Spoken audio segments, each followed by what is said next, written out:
नक्सलवाद पर सियासत कब तक? जी हां, ये सवाल हम इसलिए पूछ रहे हैं क्योंकि छत्तीसगढ़ में एक बार फिर नक्सलियों पर सियासत शुरू हो गई है। डिप्टी सीएम विजय शर्मा ने पीसीसी चीफ दीपक बैज से नक्सल उन्मूलन पर सुझाव मांगा है।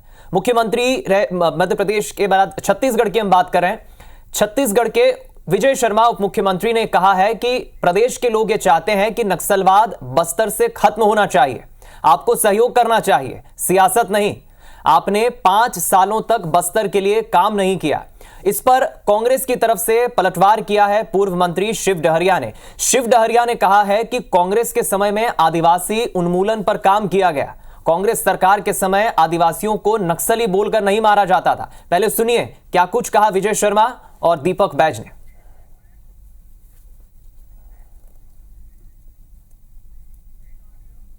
2022 में अपहरण का प्रकरण है।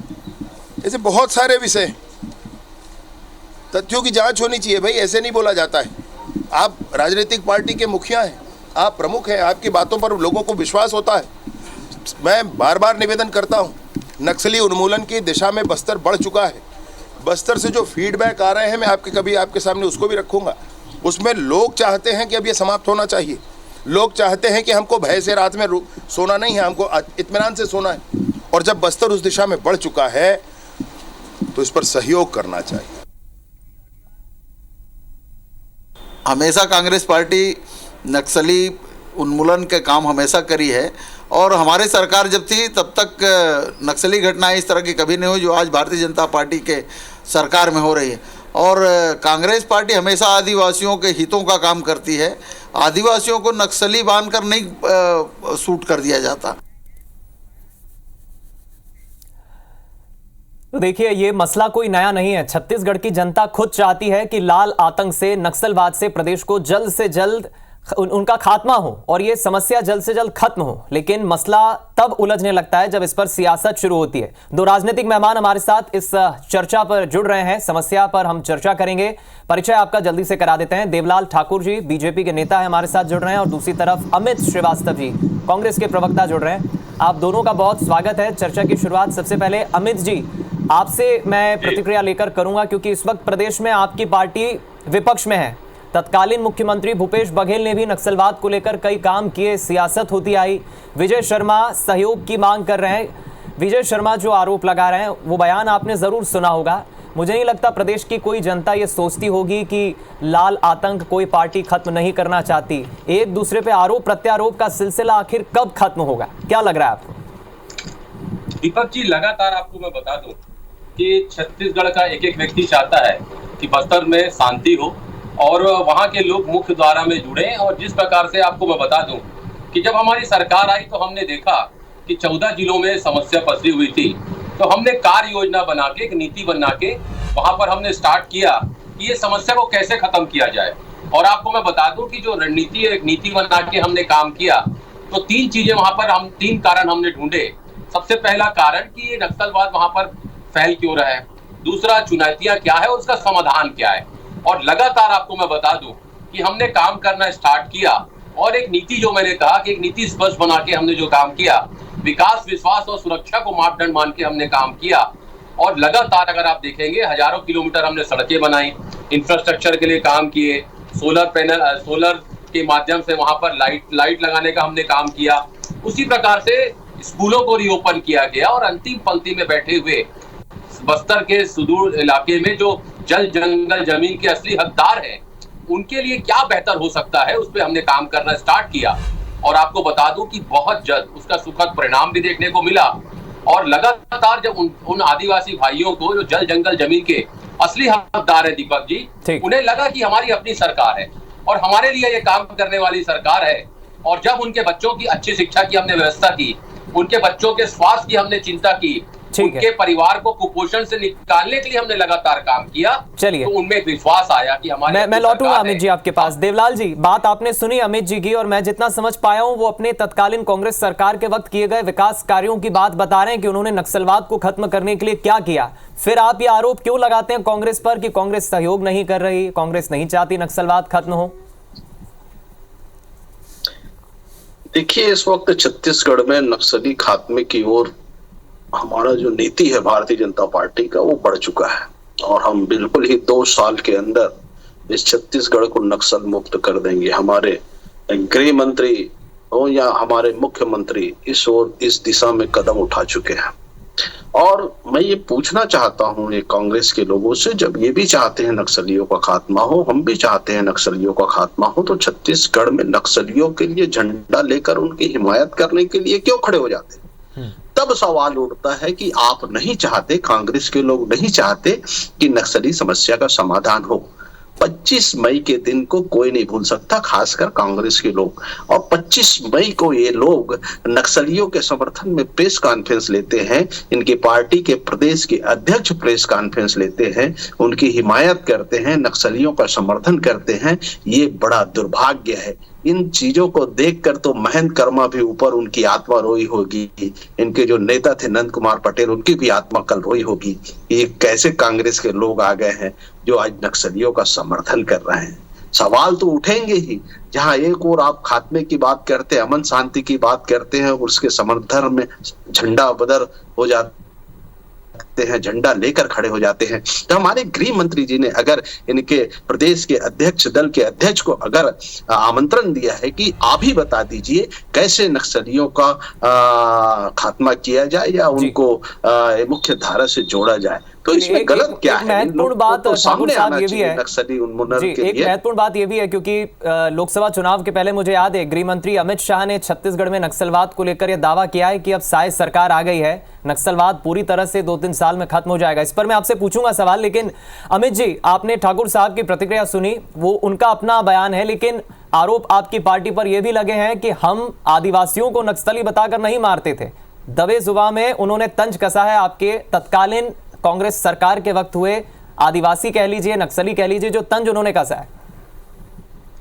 देखिए दीपक जी, आपको मैं बता दूं, देवलाल ठाकुर जी ने अभी झीरम की जो कल झीरम पे उन्होंने बात की, तो मैं आपको बता दूं कि छत्तीसगढ़ का एक एक व्यक्ति उस काले सच को जानना चाहता है कि उस दिन जो घटना हुई थी उसके पीछे कौन था। और हम तो लगातार कहते हैं कि वो सुपारी किलिंग थी और उस परिवार को अभी तक न्याय नहीं मिला है। छत्तीसगढ़ के 3 करोड़ लोग वो न्याय चाहते हैं कि हमारे नेताओं को हमने खोया है, लेकिन बीजेपी उस पर सीरियस नहीं होती। हमने कई बार रिक्वेशन और महेंद्र कर्मा के घर वालों से ही पूछ लो कि इनके जिम्मेदार कौन है। मैं आपको बताता हूँ, एक लोकप्रिय पत्र, अरे आपके कांग्रेस वाले ही इनके जिम्मेदार हैं। आप नंद कुमार पटेल की घर वालों से पूछ लो या महेंद्र कर्मा के घर वालों से पूछ लो, सच्चाई सामने आ जाएगा। आप कांग्रेस के लोग आखिर छत्तीसगढ़ को उठाना क्या चाहते हैं? अमित जी की बात तो सुन लीजिए। ठाकुर साहब, मैं आ रहा हूँ आपके पास। जी देखिए, कल दैनिक भास्कर ने छापा था और मैं आपको बता दूं कि एनआईए जिन 18 नक्सलियों तक नहीं पहुंच पाई, उनका लोकेशन दैनिक भास्कर ने निकाला था। मैं आपको बता दूं, ये इनकी सीरियसनेस है। वो एनआईए ने, जिन्होंने लगातार वहां पर जो आई विटनेस थे, हमारे नेता जो घटना में वहां पर जब घटना कारित हुई थी वहां उपस्थित थे दीपक जी, उनका आई जो विटनेस थे उनका बयान तक लेना एनआईए ने उचित नहीं समझा। ये इनकी सीरियसनेस थी। तो लगातार मैं आपको बता दूं, और कल जो ये कह रहे हैं, कल हमारे प्रदेश अध्यक्ष जी ने भी प्रेस कॉन्फ्रेंस किया और हमने जो जांच कमेटी बनाई थी वो गांव गए, और जब गांव के लोगों से उन्होंने बात किया तो गांव वालों ने ही बताया कि गांव के 10 भोले भाले लोगों को मारा गया है और 2 लोग ही वहां पर नक्सली थे।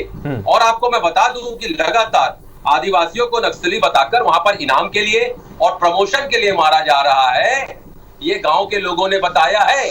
और आप बार बार ये मत सोचिए देवलाल जी, हम हर लड़ाई में आपके साथ हैं, लेकिन वो लड़ाई पारदर्शिता से होनी चाहिए। वो लड़ाई वहां पर निर्दोष आदिवासी जो गांव के लोग हैं उनको मिला के लड़िए। आप पूछ रहे ना राय, हम कांग्रेसी आपके साथ खड़े हैं। मैं इस पे जवाब ले लेता हूं। से नक्सल मुक्त होना चाहिए। ठीक है ठाकुर साहब, राजनीति नहीं होना चाहिए। ठाकुर साहब, अमित जी तो कह रहे हैं कि वो तो आपके साथ देने को बिल्कुल तैयार है, नक्सलवाद पर कांग्रेस कंधे से कंधा मिलाकर खड़ी है, लेकिन गंभीर आरोप भी लगा रहे हैं कि प्रमोशन के कारण मारा गया है, जो गंभीर आरोप लगे। अब तो जनता ने 5 साल आपकी सरकार को दे दिए हैं। आप विश्वास खो देंगे आदिवासी भाइयों का।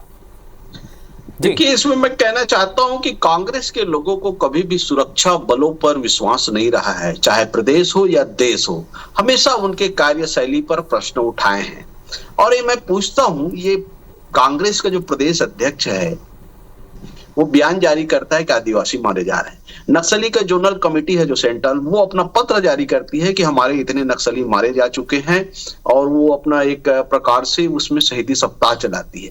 तो इस दोनों बातों में कौन सच बोल रहा है? नक्सलियों के जो नेता है, नक्सली स्वयं मान रहे हैं कि नक्सली मारे जा रहे हैं, तो कांग्रेसियों को कहां से पता चल गया कि आदिवासी मारे जा रहे हैं? यही तो सवाल है ठाकुर साहब, बोल रहे हैं। जो दर्शक देख रहे होंगे, छत्तीसगढ़ की जनता ये जानना चाहती है कि सच कौन बोल रहा है। जब भूपेश बघेल मुख्यमंत्री हुआ करते थे तब आपकी पार्टी भी सवाल उठाती थी नक्सलियों को लेकर, अब आपकी सरकार है, कांग्रेस सवाल उठा रही है।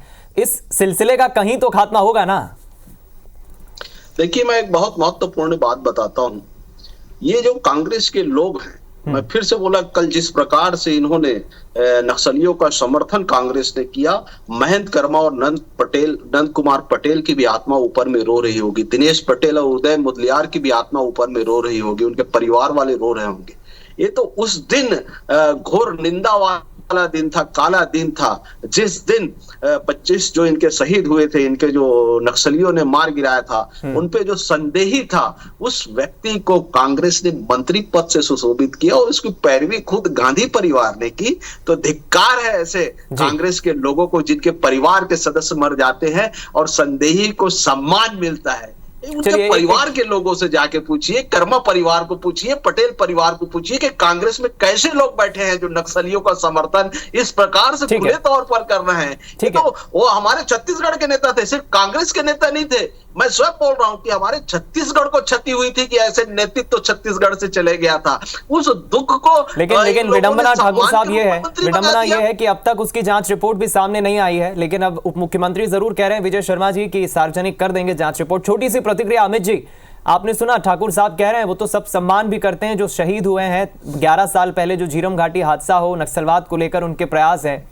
अब कांग्रेस कहां पर खड़ी है? मैं उम्मीद करता हूं कि जब 2028 में विधानसभा चुनाव होंगे छत्तीसगढ़ में, तब शायद नक्सलवाद मुद्दा नहीं होगा। उम्मीद कर सकती है जनता?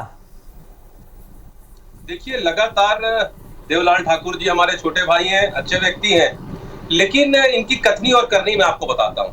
मैं बड़ी विनम्रता के साथ अपने छोटे भाई देवलाल ठाकुर जी से पूछना चाहता हूं कि कल नक्सली जो झीरम घाटी की कल 25 तारीख था, आपने या आपके बीजेपी के नेताओं की फोटो नहीं आई श्रद्धांजलि देते हुए उन शहीद परिवारों को, उन शहीद लोगों को? अरे हम शहीद परिवारों को सच्ची श्रद्धांजलि दे रहे हैं, नक्सलियों का खात्मा कर रहे हैं, आप नक्सलियों को महिमा मंडित कर रहे हो, नक्सलियों जो संदेही थे उनको सम्मान दे रहे हो। अरे सच्ची श्रद्धांजलि तो भारत।